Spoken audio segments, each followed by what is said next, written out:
தேர்தல் ஆணையத்துக்கு இந்த எஸ்ஐஆர் நடத்துறதுக்கு உரிமை இருக்கிறது. பீகார் தேர்தல் நடத்துறதுக்கு முன்னால 3 மாசத்துக்கு முன்னாலேயே இந்த சிறப்பு தீவிர திருத்தம் என்பது எஸ்ஐஆர்ன்றது பீகார்ல முதல்ல கொண்டு வர்றாங்க. தெளிவு இருந்தது. இந்த கோர்ட்டு போற பாதையை பார்த்தாச்சுன்னு சொன்னா ஒரு தீர்ப்பு இவங்க கொடுக்கப்பட போறது இல்லை. அதுக்கிடையில தேர்தல் ஆணையம் தேர்தல் அறிவிப்பு கொடுக்கும், பீகார்ல தேர்தல் நடக்கும். அதுதான் உண்மையிலே நடந்தது. விடியல் டிவி நேயர்களுக்கு வணக்கம். நாம் இன்று சந்திக்க இருப்பது சமூக செயல்பாட்டாளரும் வங்கி அதிகாரிகள் கூட்டமைப்பின் முன்னாள் தலைவருமான தோழர் தாமஸ் பிராங்கோ அவர்களை. வணக்கம் தோழர். வணக்கம் தோழர். எஸ்ஐஆர் குறித்தான விவாதம்ங்கிறது தொடர்ச்சியா நடைபெற்றுக்கிட்டே இருக்கு. பல்வேறு குற்றச்சாட்டுகள் எஸ்ஐஆர் கணக்கெடுக்கும் போது நடந்துகிட்டே இருந்துச்சு. இது ஒட்டுமொத்தமாக நிறைய கீழ்நிலையில இருக்கக்கூடிய, விளிம்பு நிலையில இருக்கக்கூடிய மக்களை புறந்தள்ளுவதாக இருக்குன்னு பல்வேறு குற்றச்சாட்டுகள் வந்துருச்சு. இந்த நிலையில திமுக இதை சட்ட ரீதியா எடுத்துட்டு போறோம்னு சொல்லி உச்சநீதிமன்றத்துக்கு போனாங்க.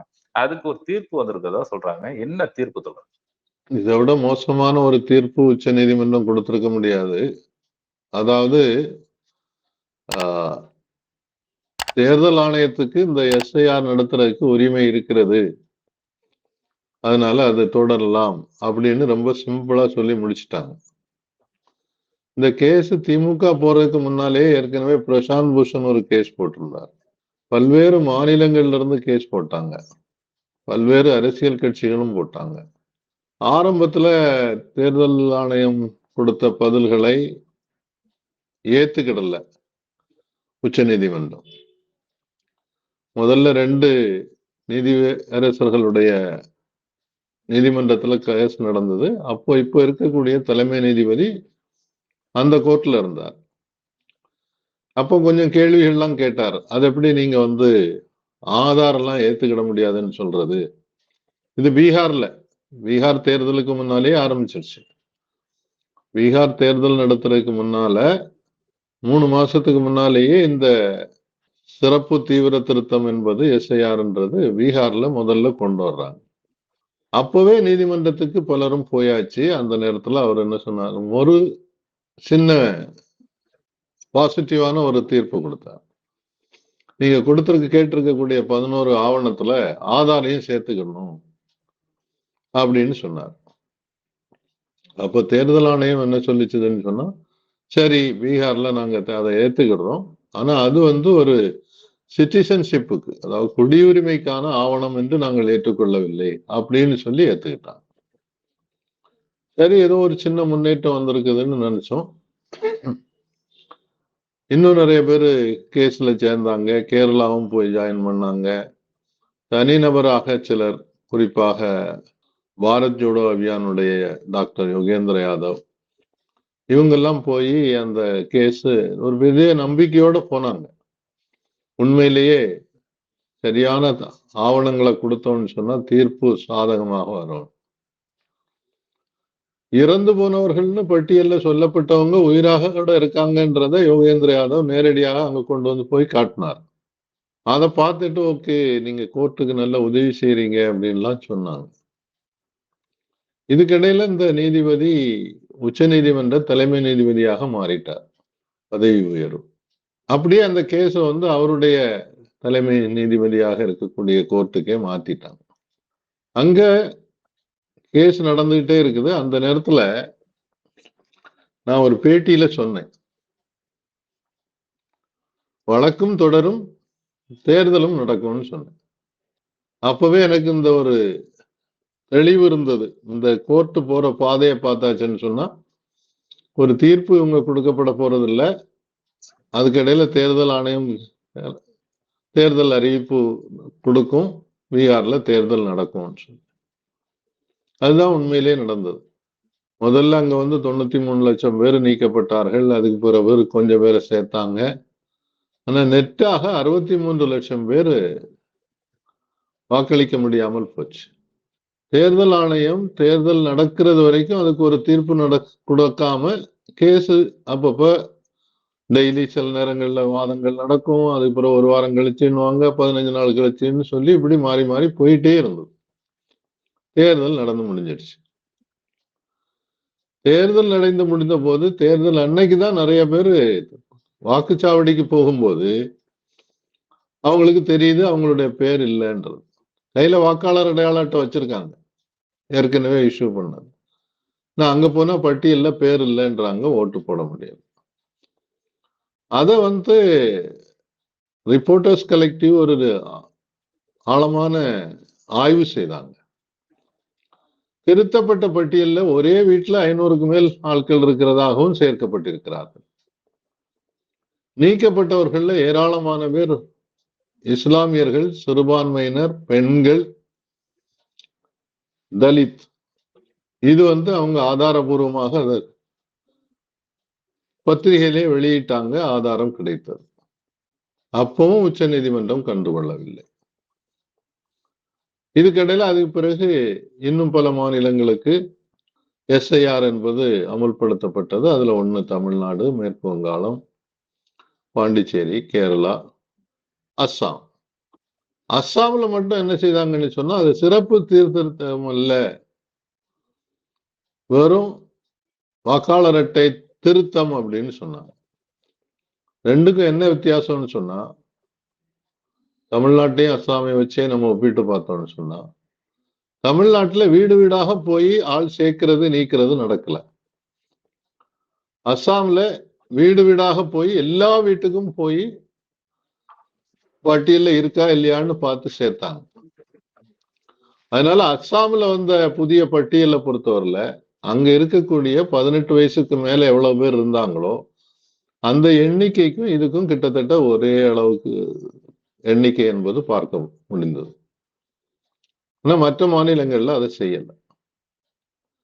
தமிழ்நாட்டில் கடைசியில் என்னாச்சு, இங்கேயும் கிட்டத்தட்ட 91 லட்சம் பேர் ஒடுக்கப்பட்டார்கள்.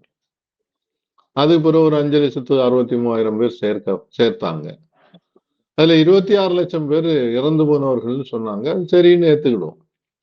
அப்படியே பார்த்தாலும் 50 லட்சம் பேருக்கு மேல் ஓட்டு போடல. அப்போ அவங்களுக்கும் இந்த தமிழ்நாட்டுல ஓட்டு போட போகும்போதுதான் நிறைய பேருக்கு தெரியுது நம்ம பேரு இல்லை. இங்க என்ன நடந்ததுன்னு சொன்னா, இப்ப சென்னையில நீங்க ஒரு வீட்டுல இருக்கிறீங்க, வாடகை கொடுத்திருக்கவங்க தொடர்ந்து அங்க இருக்க விட மாட்டாங்க, வீடு மாத்த வேண்டியது இருக்கும். பலரும் வருஷத்துக்கு ஒரு தடவை வீட்டை விட்டு விரட்டிடுறாங்க, வேற வீடு தேட வேண்டியிருக்கு. அப்ப நீங்க புதிய ஒரு அட்ரஸுக்கு போயிருப்பீங்க, உங்களை அப்படியே டிலீட் பண்ணிடுறாங்க. உண்மையில என்ன செய்யணும், இவங்க எங்க மாற்றமாயி போயிருக்காங்கன்னு கண்டுபிடிச்சு அந்த வீட்டுக்கு போகும்போது அங்க ஒரு ஃபார்மை கொடுத்து அல்லது அதுல மாற்றம் இந்த அட்ரஸ்ல இருந்து இந்த அட்ரஸுக்கு மாற்றிருக்காங்கன்னு சொல்லலாம். இது நேரடியாக என்னுடைய வீட்டிலேயே நடந்தது. என்னுடைய மனைவி, என்னுடைய 2 மகள்களுடைய பேர் நீக்கப்பட்டது. நான் அதுக்கு பிறகு புதுசா போய் படிவங்கள்லாம் கொடுத்துதான் சேர்க்க முடியுது. எல்லாரும் அந்த கவலைப்பட மாட்டாங்க, சரி சேர்க்கலன்னா போட்டு அப்படின்னு விட்டாங்க. பெரிய அநியாயம் நடந்தது மேற்கு வங்காளத்துல. மேற்கு வங்காளத்துல இருந்து அப்போதைக்கு முதலமைச்சராக இருந்த மம்தா பானர்ஜி அவர்கள், அவரும் ஒரு வழக்கறிஞர். அதனால உச்சநீதிமன்றத்துல போய் நேரடியாக ஆஜராகி அந்த வழக்குல ஆஜராகி வாதம் நடத்தினார். அப்போ எங்களுக்கு ஒரு நம்பிக்கையை கொடுங்கள் அப்படின்னு தான் கேட்டாங்க. அங்க என்ன நடந்ததுன்னா 1 கோடி பேர் விட்டு போனாங்க. அதுல நிறைய பேர் என்ன சொன்னாங்கன்னு சொன்னா, டிஸ்பியூட்டட் அப்படின்னாங்க. பேர் இருக்கு, ஆனா நீங்க இந்தியாவினுடைய குடிமகன் தானான்றதுல சந்தேகம் இருக்குது அப்படின்னு சொல்லி, அதுக்கு நீங்க நிரூபணம் கொடுக்கணும்னு சொல்லி ஆய்வு நடந்தது. தேர்தல் ஆணையத்தால அதை நேரத்துக்கு புரிய நேரத்துல முடிக்க முடியல, தேர்தல் அனௌன்ஸ் பண்ணிட்டாங்க. அப்போ உச்ச நீதிமன்றம் என்ன சொல்லிச்சுன்னா, ஓகே, மேற்கு வங்காளத்துல இருக்கக்கூடிய எல்லா கோர்ட்டுகள்லயும் இருந்து நீதிபதிகளை கொடுத்து அவங்க இதை செய்யட்டும் அப்படின்னா. அப்படி செய்யும் போதும் முழுமையாக அது சரிபார்க்க முடியவில்லை. 27 லட்சம் பேர் விட்டுவிட்டு போறாங்க. அப்போ உச்ச நீதிமன்றத்துல போய் திருப்பியும் கேட்கிறாங்க, 27 லட்சம் பேர் விடுபட்டு போறாங்க, அதனால தேர்தலை தள்ளி வைங்க அப்படின்னு கேட்கிறாங்க. அப்போ அவங்க சொன்னதுதான் ரொம்ப கேவலமான ஒரு பதில்.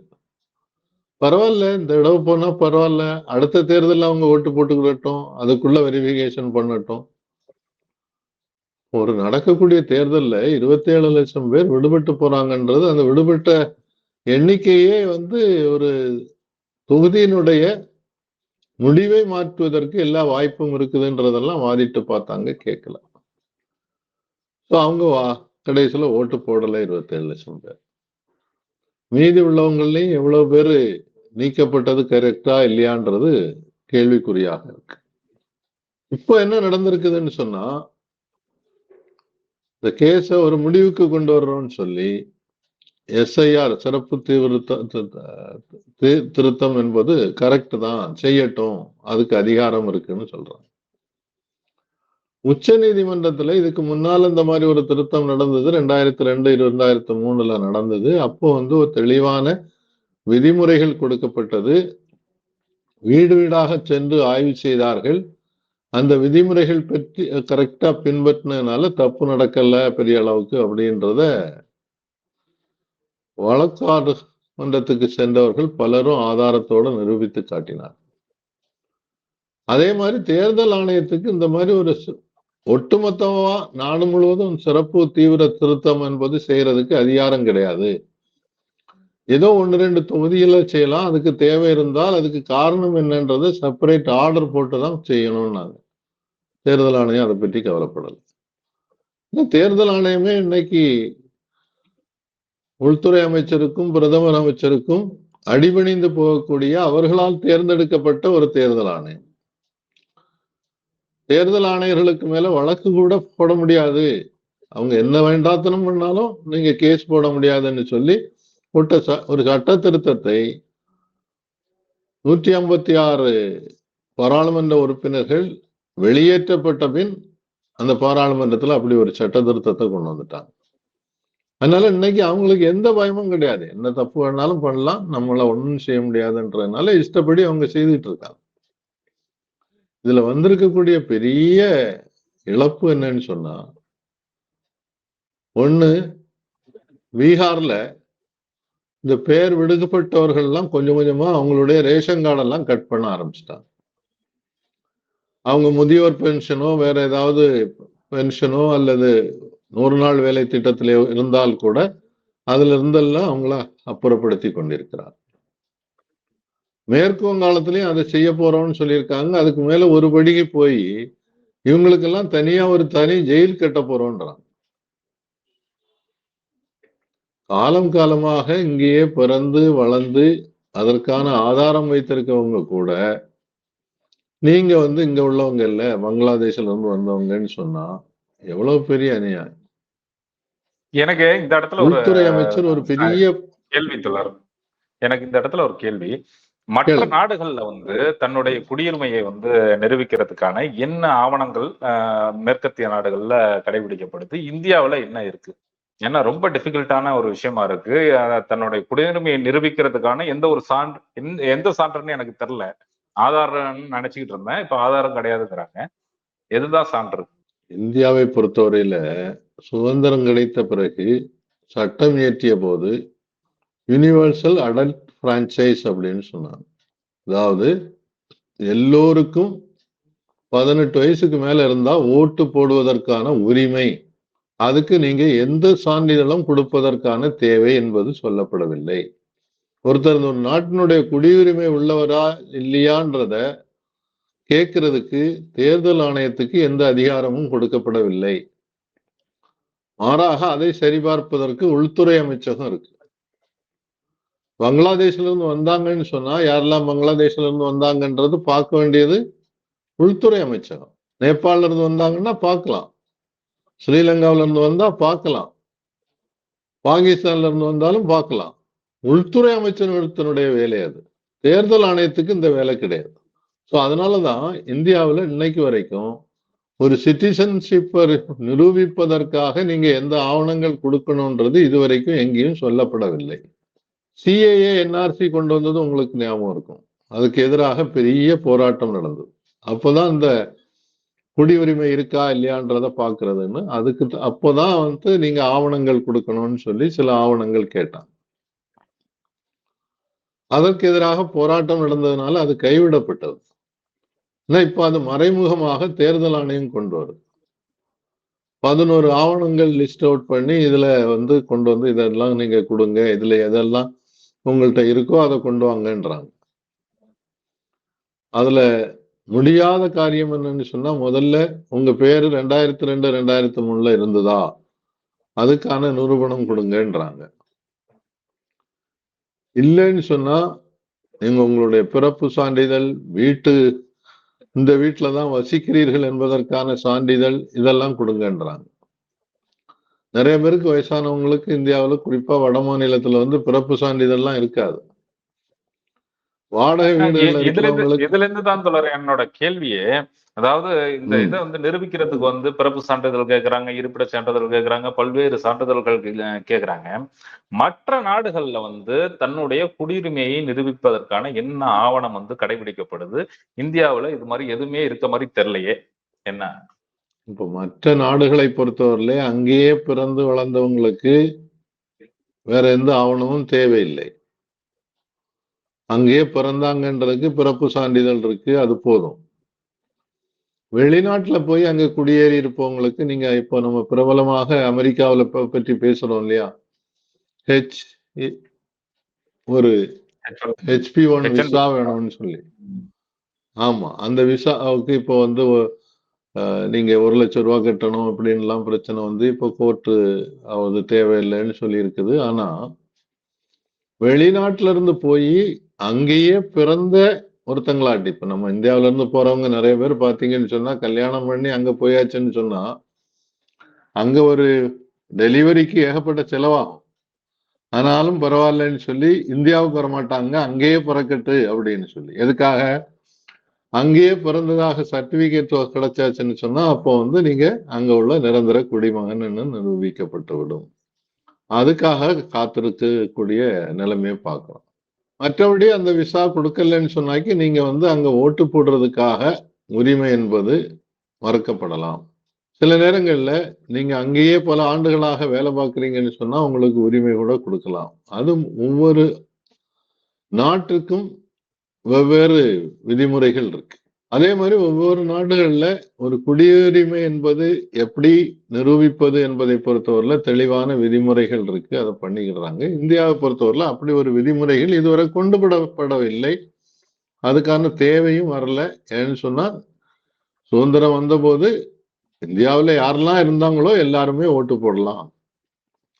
ஆண், பெண், ஜாதி, மதம் இல்ல 18 வயசு ஆயிடுச்சுனாக்கி எல்லாரும் ஓட்டு போடலான்றது முதல்ல 21 வயசு ஆச்சு, திருப்பி 18 வயசுன்னு கொண்டு வந்தாங்க.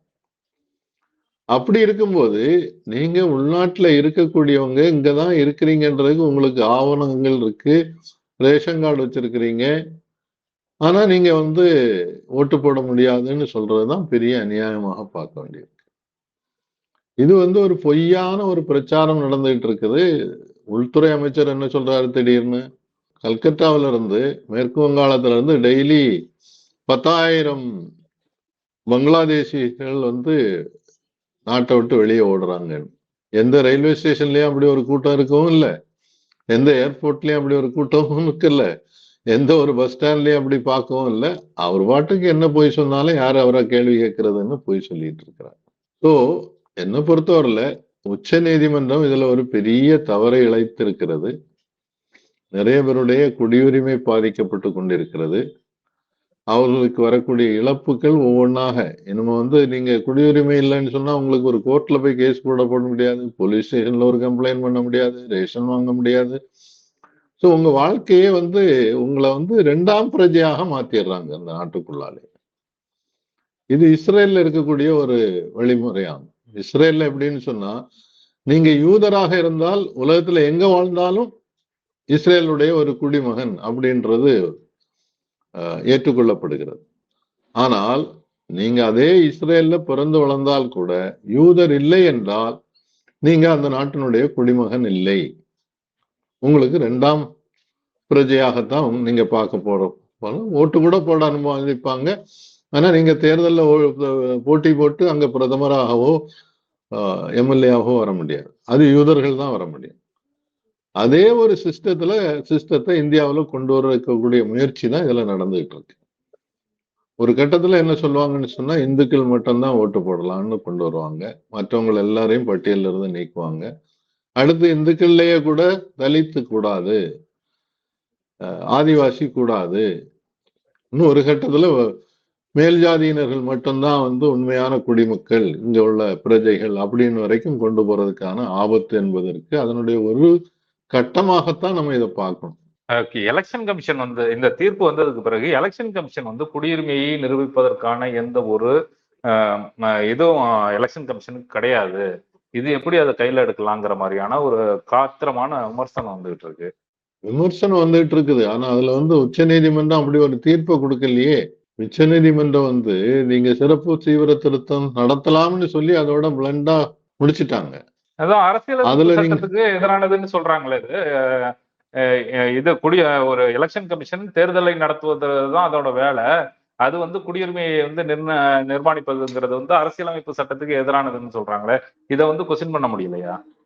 இல்ல சார், நீங்களும் நானும் கொஸ்டின் பண்றோம், பல வழக்கறிஞர்கள் கொஸ்டின் பண்றாங்க, அரசியல் கட்சிகள் கேள்வி கேட்கிறாங்க. ஆனால் உச்ச நீதிமன்றம் அதை சீரியஸா எடுக்கல. அதுதான் கவலையோட பார்க்க வேண்டியது. இப்ப கூட இந்த இந்தியா கூட்டணி கூட்டத்துல அதை ஒரு முடிவாக எடுத்திருக்கிறாங்க. எஸ்ஐஆர் மறுபரிசீலனை செய்யணும், இதற்கு எதிராக வலுவான போராட்டங்கள் நடத்துவோம்னு சொல்லியிருக்கிறாங்க. ஸோ கடைசியில இது தெருவுல போராடினால்தான் தீர்வு கிடைக்கும் அப்படின்ற ஒரு அம்சத்தை தான் இந்த முடிவுகள்ல இருந்து பார்க்க முடியுது. ஒன்றிய அரசு இதை பத்தி கவலையே படுற மாதிரி தெரியல. எவ்வளவு பேர் போனாலும் போட்டோம், நமக்கு வேண்டியவங்க மட்டும் பட்டியலில் இருந்தா போதும்னு சொல்லி ஒரு கட்டத்துல அதுக்கு பிறகு தேர்தல் கூட நடத்துறதுக்கு தேவைப்படாது. எல்லாமே உங்களுக்கு வேண்டியவங்கன்னா தான் அதுக்கு பிறகு எதுக்கு தேர்தல்?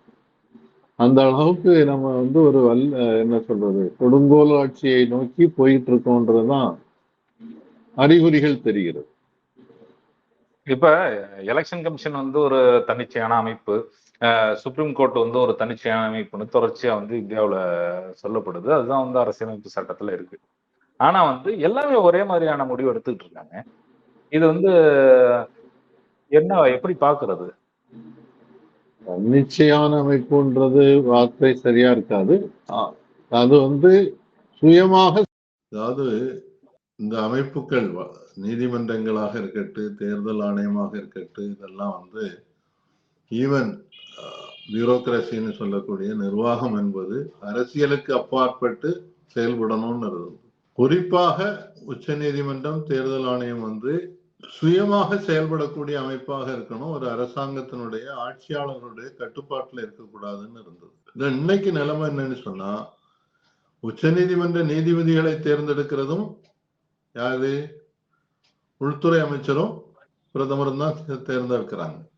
3 பேர் கொண்ட கமிட்டியில உச்ச நீதிமன்ற நீதிபதியும் இருக்கணும்னு சொல்லி பரிந்துரை கொடுக்கப்பட்டதை மாத்தி எதிர்கட்சி தலைவர், உள்துறை அமைச்சர், அதாவது பிரதமர் நியமிக்கக்கூடிய ஒரு அமைச்சர்னு அவரு உள்துறை அமைச்சரை நியமிச்சிருக்காரு. இப்ப இந்த 3 பேர்ல 2 பேர் எடுக்கிறதான மெஜாரிட்டி முடிவு. பல விஷயங்கள்ல நம்ம கண்கூடா பார்த்திருக்கிறோம். எதிர்கட்சி தலைவர்ன்ற முறையில இப்போ ராகுல் காந்தி அவருடைய எதிர்ப்பை தெரிவிப்பார். அவங்க அது பரவாயில்ல, சரி எதிர்ப்பை குறிச்சுக்கிடுறோம்னு சொல்லிட்டு பெரும்பான்மை முடிவு 2 பேரோட முடிவுன்னு சொல்லி அவங்க தீர்மானிக்கிறாங்க. உச்ச நீதிமன்ற நீதிபதிகளும் அந்த விதிமுறைகளை பயன்படுத்தி தான் நியமிக்கப்படுகிறார்கள். அதே மாதிரி இப்பதான் முன்னால இல்லாத இருந்ததுதான் அந்த தேர்தல் ஆணையத்துக்கு ஆட்களை நியமிக்கிறது. தேர்தல் ஆணையத்துக்கும் உள்துறை அமைச்சரும் பிரதமரும் போதும். எதிர்கட்சி தலைவர் வேணான்னு சொல்லிட்டு இல்ல இது கூடாதுன்னு 2 வார்த்தை சத்தம் போட்டுட்டு போலாமே தவிர அவங்க எடுக்கிறது தான் முடிவு. அதனால அந்த சுயமாக செயல்படுவது என்பது இன்னைக்கு இல்லாமல் போயிடுச்சுன்றத கண்கூடாக பல வழக்குகள்ல நீதிமன்றத்துல பார்க்கிறோம். தேர்தல் ஆணையத்துல அதை எடுக்கக்கூடிய ஒவ்வொரு முடிவுகள்லையும் பார்க்க முடியும். நீங்க சொல்றத பார்த்தா இப்ப தேர்தல் ஆணையம் பப்பட் மாதிரி இயங்கிட்டு இருக்குங்கிற மாதிரி தெரியுது. நீதிமன்றமும் அவங்க என்ன சொல்றாங்களோ, அவங்க என்ன எதிர்பார்க்கிறாங்களோ அந்த தீர்ப்புகளை சொல்றாங்கன்னு சொல்றீங்க. இப்ப இது நாடாளுமன்றம் நாம வந்து ஓட்டு போட்டு தேர்ந்தெடுத்து அங்க வந்து நமக்கு சட்டம் இயற்றுவாங்க, அங்க கேள்வி கேட்பாங்கன்னு சொல்லக்கூடிய நாடாளுமன்றத்துல எழுப்பக்கூடிய கேள்விகளுக்கும் எந்த ஒரு ரெஸ்பான்ஸும் இல்லைங்கிற பட்சத்துல நாம என்னதான் பண்ணுவாங்க, மக்கள் என்னதான் பண்ணுவாங்க, இந்த சிக்கலை தீர்ப்பதற்கு வழி என்ன? அதாவது ஒரு ஜனநாயகத்துல நாட்டுல நிலைமையில இருந்து இது வந்து ஒரு சர்வாதிகார ஆட்சியாக மாறிக்கிட்டு இருக்கு. இதுல மக்கள் என்ன செய்ய முடியும்னாக்கி, இன்னைக்கு நீதிமன்றமும் உங்களுக்கு உதவிக்கு இல்லை, தேர்தல் ஆணையமும் உதவிக்கு இல்லை. நம்ம தமிழ்நாட்டுல ஒரு பழமொழி சொல்லுவாங்க, கொடுமைன்னு கோயிலுக்கு போனா அங்க 2 நின்னு தெங்குன்னு ஆடிட்டு இருந்ததுன்னு. அந்த நிலைமை தான் ஆயிப்போச்சு. அப்ப மக்களுக்கு இருக்கக்கூடிய ஒரே மாற்று வழி என்ன? தெருவுக்கு இறங்கி போராடுவதுதான் வழி. ஏன்னா தேர்தல் முடிவுகளை அவங்களே நிர்ணயிக்கிறார்கள். உச்ச நீதிமன்றம் என்ன சொல்லணும்ன்றத அவங்களே சொல்லி கொடுக்குறாங்க. அப்படி இருக்கும்போது என்ன வழி? ஒரே வழி தெருவில் இறங்கி போராடுவதுதான். அந்த மாதிரி போராட்டங்களை தான் நம்ம வந்து பங்களாதேஷ்ல பார்த்தோம், நேபாளத்துல பார்த்தோம், ஸ்ரீலங்காவில பார்த்தோம். இது இங்கேயும் வருவதற்கான வாய்ப்பு இருக்குது. மக்களுக்கு ரொம்ப பாதிப்புகள் வரும்போது அவங்க தெருவில் இறங்கி போராட வேண்டியது சூழ்நிலை வரும். அமைதியான போராட்டம் என்பதற்கு காந்தியடிகள் நமக்கு வழிகாட்டி இருக்கிறார். அதை தவிர இப்ப வேற எந்த மாற்று வழியும் இருக்கிறதா தெரியும். எஸ்ஐஆர் அந்த தீவிர கணக்கெடுப்பு குறித்தான நிறைய விளக்கங்கள் நமக்கு கிடைச்சிங்க. இது குறித்து தொடர்ச்சியா விவாதிக்க வேண்டிய நிறைய விஷயங்கள் இருக்கு. தொடர்ச்சியாக சந்திப்போம் தொடர். வணக்கம். நன்றி தோழர். நன்றி, வணக்கம்.